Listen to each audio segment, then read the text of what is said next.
안녕하십니까. 민법을 잡아두는 남자 안영차입니다. 자, 이번에는 조문 정리, 무효와 취소거든요. 자, 무효에 관한 조문들을 보는데 무효에 관한 조문이 그렇게 많지는 않아요. 137조 법률행위의 일부 무효죠. 일단 원칙은 전부 무효죠. 법률행위의 일부분이 무효인 때는 그 전부를 무효로 한다. 다시 말하면 일부가 무효면 전부가 무효인 것이 원칙입니다. 예를 들어서 옷을 상의와 하의를 구입했는데 하의에 관한 매매가 무효면 상의까지 무효가 되는 것이 원칙이죠. 그러나 예외가 있어요. 자, 이 가로는 요건인데 법률행위의 여러 부분이 한 개의 법률행위로서 일체성을 이루고 일체성이라는 요건인데 중요한 건 아니고 그 다음부터입니다. 무효인 법률행위 부분과 그 나머지 부분이 특정될 수 있거나요. 다시 말하면 특정성이 있거나 아니면 분할 가능할 경우 가분성이 있다면 없고 그 무효 부분이 없더라도 법률행위를 하였을 것이라고 인정될 때 다시 말하면 무효 부분이 없더라도 법률행위를 하였을 것이라는 가상적 의사가 인정되는 때는 나머지 부분은 무효가 되지 아니한다. 하지만 예외적으로 다시 말씀드리면 일부가 무효인 경우도 있죠. 그럼 이렇게 되는 거죠. 자, 원칙적으로 일부분이 무효면 전부가 무효입니다. 다만 예외적으로 특정성이 인정되고 또 가분성이 인정되고 거기다가 그 무효 부분이 없더라도 법률행위를 하였을 것이라는 가상적 의사가 인정되는 경우에는 예외적으로 일부만 무효가 되는 경우가 있다.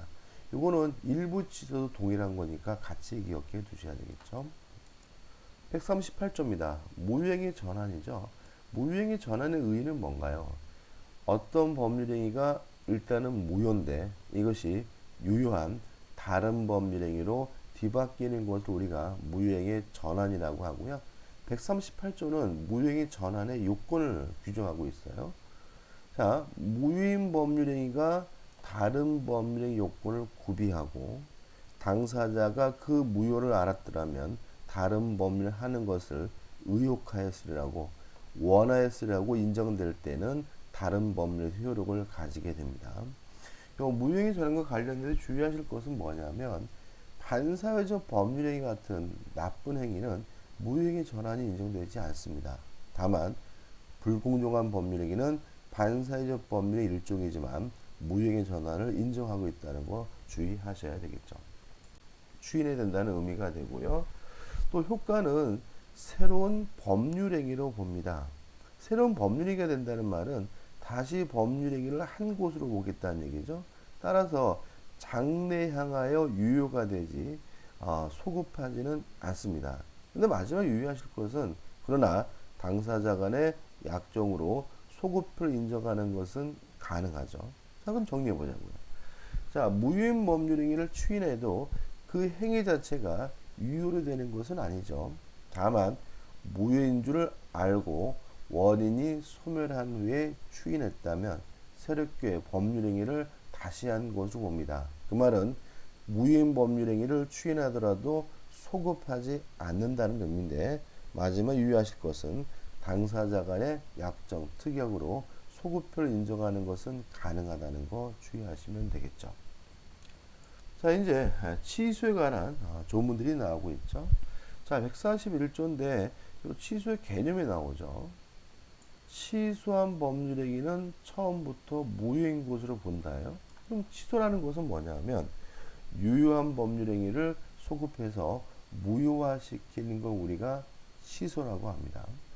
그럼 효과도 우리가 알 수 있으니까 취소를 하게 되면 일단은 뭐가 돼요? 무효가 되는 거죠. 따라서 다른 무효와 마찬가지로 취소하게 되면 이행하기 전이면 이행할 필요가 없는 거고요. 이행한 것이 있다면 부당이득으로서 돌려줘야 됩니다.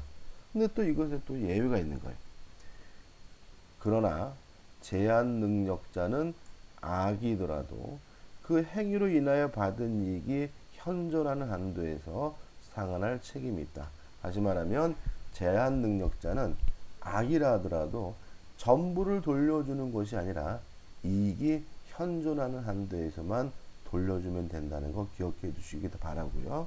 그 다음에 요 현존 이익을 계산할 때 우리 판례에 따른다면 술 처먹고 춤추고 도박하고 유흥비로 탕진한 것만 소비된 것으로 보고요. 생활비로 썼다, 병원비로 썼다, 교육비로 썼다 같은 건전하게 소비하는 것은 소비된 것이 아니라 현존하는 이익으로 이해한다는 것도 주의하셔야 합니다. 그 다음에 이제 140조죠. 자, 법률행위 취소권자입니다. 자, 이것도 좀 생각해 볼 것은 뭐냐면, 우리가 무효에서 무효를 주장할 수 있는 사람을 공부하지는 않았어요. 그 말은 무효는 아무나 주장할 수 있다는 점이죠.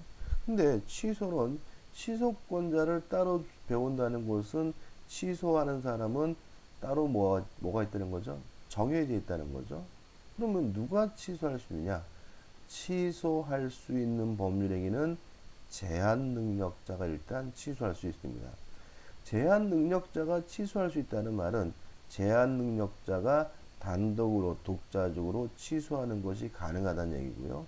여기서 제한 능력자에게는 금반원의 원칙이 적용되지 않는다는 것을 알게 됩니다. 다시 말하면 제한 능력자는 지가 스스로 한 행위를 취소해도 반대되는 언행을 해도 상관이 없다는 의미가 되니까 주의하시기 바라고요. 그 다음에 착오로 인하거나 사기 강박에 의하여 의사표시를 한 자 물론 취소할 수 있고요. 이들의 그의 대리인 또는 승계인만이 취소할 수 있는데, 또 조심할 것이 뭐죠? 대리인이죠. 대리인은 법정 대리인과 임의 대리인 두 가지가 있는데, 친권자 후견인과 같은 법정 대리인 물론 뭐 할 수 있습니까? 취소할 수가 있습니다. 다만 임의 대리는 취소권에 관한 별도의 수권이 있어야지만 취소할 수 있다는 거 꼭 기억해 두셔야 됩니다.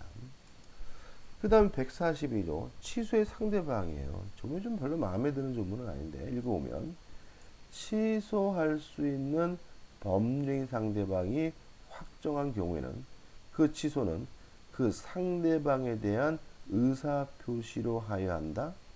그러면 취소를 누구한테 하느냐? 취소의 상대방이 누구냐? 이런 질문에 대해서 취소의 상대방은 상대방이다. 이런 동어 반복적인 표현을 쓰고 있어요. 그러면 취소의 상대방은 상대방이다 할 때 이 상대방은 누구냐? 가로에 넣어놨지만 원래의 법률행위 상대방이다. 다시 말하면 사기친 놈한테 취소하는 것도 아니고요. 현재 권리자에게 취소하는 것도 아니고, 취소하고자 하는 원래의 법률행위 상대방이 취소의 상대방이 된다는 거 꼭 기억해 두시고 이해해 두셔야 되겠죠. 그 다음에 143조입니다. 1항 취소할 수 있는 법률행위는 140조에 규정한 자가 추인할 수 있어요. 자, 그러면 이거는 뭐냐면, 취소할 수 있는 법률행위는 추인할 수 있는데 누가 할 수 있느냐? 140조에 규정된 자는 취소권자거든요.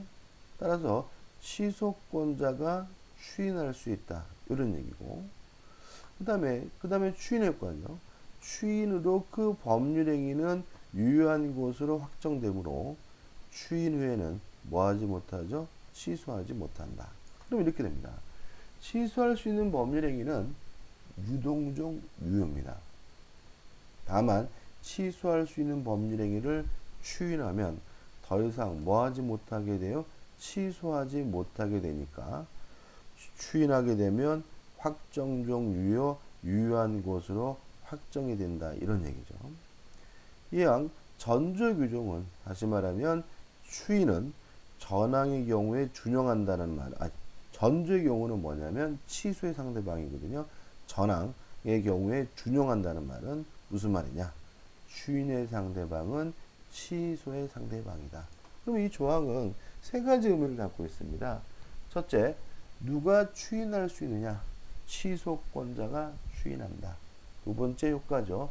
취소할 수 있는 법률인 추인하면 더 이상 취소할 수 없기 때문에 확정적으로 유효가 된다. 세 번째, 상대방입니다. 취소의 상대방과 추인의 상대방은 같다.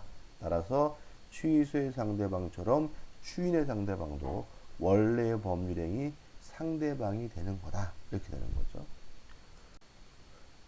법정 대리인이 추인한 경우에는 1항의 제한은 적용하지 아니한다.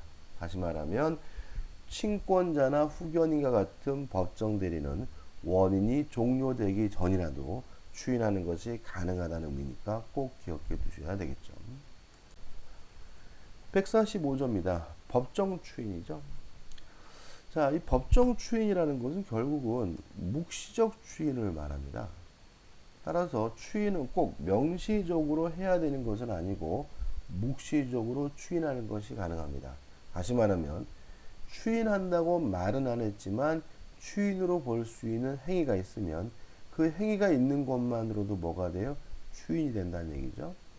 일단 법정 추인을 하기 위한 법정 추인이 되기 위한 요건인데 읽어보면 취소할 수 있는 법률에 관하여 추인할 수 있는 후에 즉 취소의 원인이 종료된 후에 다음 각호의 사유가 있으면 추인한 것을 보죠.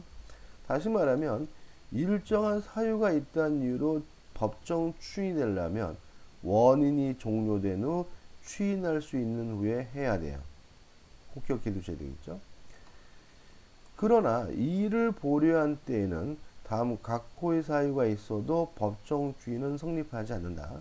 자, 이런 의미가. 자, 별말 없이 이행을 하게 되면 추인이거든요. 근데 문제는 이행을 하면서 이를 보류했어요. 예를 들어서 사기당한 사람이 네가 하도 지랄거려서 내가 이행하긴 하지만 내가 이행하는 것이 추인하는 것은 아니다 라고 이를 보류하면 추인이 되지 않는다. 추인이 성립되지 않을 수 있음을 주의하시기 바랍니다. 그 다음에 법정 추인의 사유들이 나와요. 첫 번째는 전부나 일부의 이행입니다. 유의하실 것은 취소권자가 스스로 이행하는 것만 추인이 아니라 이행을 수령하는 것도 추인이 된다는 거 주의하시기 바라고, 이 이행의 청구죠. 요거 굉장히 중요해요. 취소권자가 이행을 청구한 경우에 한다. 자, 무슨 말이냐면 사기친 놈이 저에게 이행을 청구하는 것은 추인이 될 수가 없는 거죠. 이행의 청구가 추인이 되려면 누가 해야 돼요? 취소권자가 이행을 청구해야지만 추인이 된다는 거 꼭 기억해 두셔야 되고요. 그 다음에 세 번째, 경계. 자, 경계라는 것은 뭐예요? 계약의 종류를 바꿔서 하는 이행이거든요. 따라서 경계도 뭐예요? 이행입니다. 이행이니까 뭐가 돼요? 추인이 되겠죠. 네 번째, 담보의 제공, 뭐 인적 담보든 물적 담보든 담보를 제공하는 것도 넓은 의미에서 이행이니까 뭐가 되겠어요? 추인이 될 것이고, 다섯 번째, 취소할 수 있는 행위로 취득한 권리의 전부나 일부를 양도, 이것도 추인인데 가로 적어놓은 것처럼 누가 해야 돼요? 취소권자가 해야 된다는 거죠. 이것도 중요하죠. 다시 말하면 사기친 놈이 저한테 뺏은 물건을 팔아먹는 것은 추인이 될 수는 없죠. 근데 사기당한 제가 사기당한 줄 알면서 단데 팔아먹는다는 말은 더 이상 돌려줄 마음이 없다는 얘기죠. 부당이득으로 반환할 마음이 없다는 얘기죠. 따라서 뭐가 돼요? 법정 추인이 되는데 유의하실 것은 요 전부나 일부의 양도가 권리의 전부나 일부 양도가 추인이 되려면 누가 해야 돼요? 취소권자가 해야 된다는 거 잊지 마시기 바랍니다. 여섯 번째, 강제 집행도 넓은 의미에서 이행입니다. 따라서 강제 집행을 하는 거 물론 추인이고요. 별말 없이 강제 집행을 받는 것도 추인이 된다는 거 잊지 마시기 바랍니다. 그 다음에 146조 취소권의 소멸이죠. 자, 일단 두 가지 기간이 있어요. 읽어보면 취소권은 추인할 수 있는 날. 자, 언제 추인할 수 있죠? 원인이 종료되면 할 수 있죠. 다시 말하면 원인이 종료된 날로부터 3년 내에 또는입니다. 빠져있지만 법률행위를 한 날로부터 몇 년 내에 10년 내에 행사해야 되고요. 3년이든 10년이든 어느 거나 하나라 만료가 되면 더 이상 취소할 수 없다. 취소권이 소멸되게 되는데, 항상 말씀드리지만 우리 민법은 숫자가 나오면 숫자가 중요한 것이 아니라 숫자 앞에 말이 중요하다는 점이죠. 따라서 3년 앞에는 뭐가 붙어야 돼요? 추인할 수 있는 날. 만약에 취소할 수 있는 날로부터 3년 그러면 X가 되고요. 10년 앞에는 뭐가 붙어야 됩니까? 법률행위를 한 날로부터죠. 따라서 법률행위가 있었음을 안 날로부터 그럼 뭐가 돼요? X가 된다는 거 주의하셔야 됩니다. 요 기간은 소멸시효가 아니라 제적 기간이라는 것도 유의하셔야 되겠죠. 이렇게 해서 무효와 취소에 관한 조문 정리를 완성을 했죠. 이것도 여러분들이 될 수 있으면 반복하셔서 확실하게 내 머릿속에 각인을 시켜야 된다는 거 잊지 마시기 바랍니다. 감사합니다.